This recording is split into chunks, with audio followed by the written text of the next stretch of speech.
Pwede kayang mag-withdraw ng ano dito sa Loso International Banking Ltd.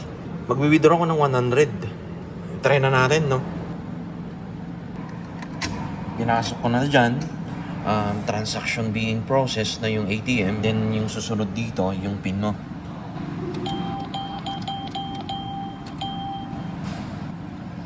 Tapos withdraw. MOP 100 lang.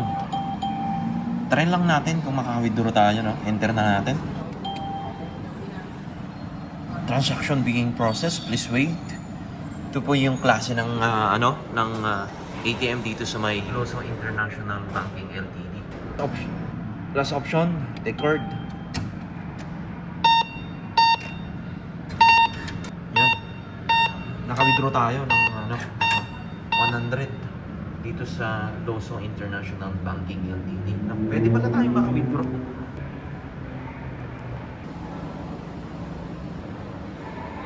Para may reference tayo, guys, kung ito yung reference natin dito sa China Plaza, no?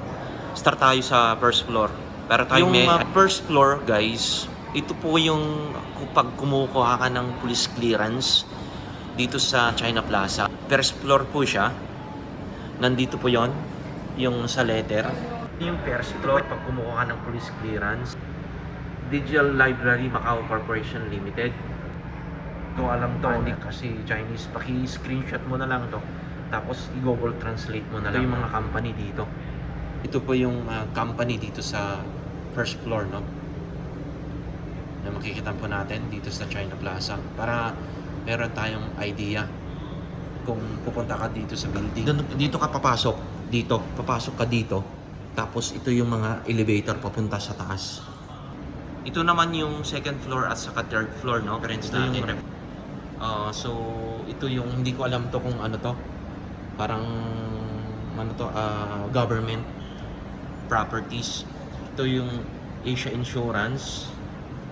Then nandito rin yung International Limited. Paki social ko siya konti.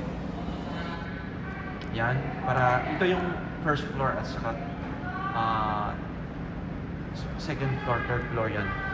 Nandito yung fourth floor. Yan, para may idea tayo, no, guys. Kasi dito ako kasi nag-withdraw. Baka merong kayong pupuntahan dito sa China Plaza. Mayroon kayong reference na makikita. Nandito yung Grupo DS in China. Pero walang employment agency. Sorry guys, walang employment agency. Ito yung mga government properties.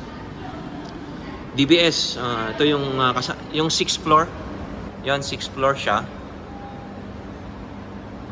Ito, mga architect, mga DVS, UEEC, HEL, DVS. Ito yung mga company dito. Government property po to. Yan. Para meron tayong idea, no?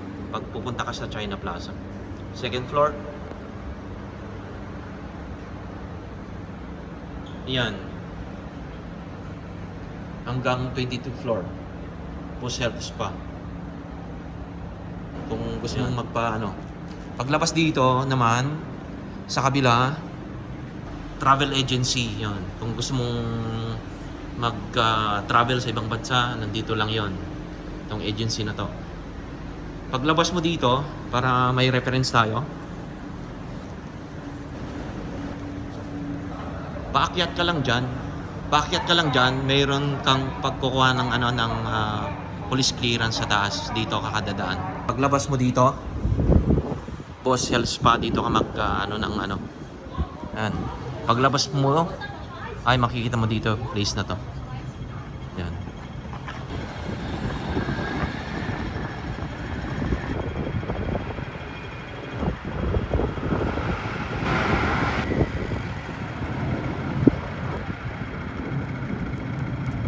Para mayroon tayong idea.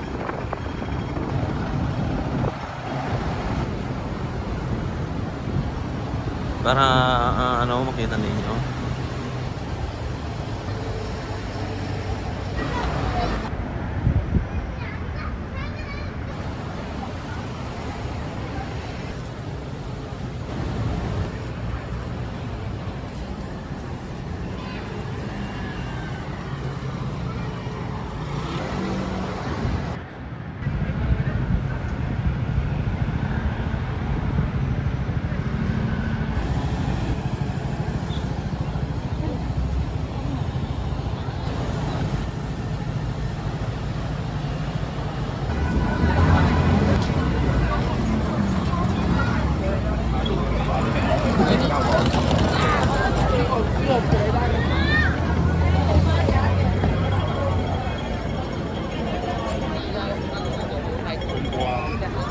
有金牛羊，哇！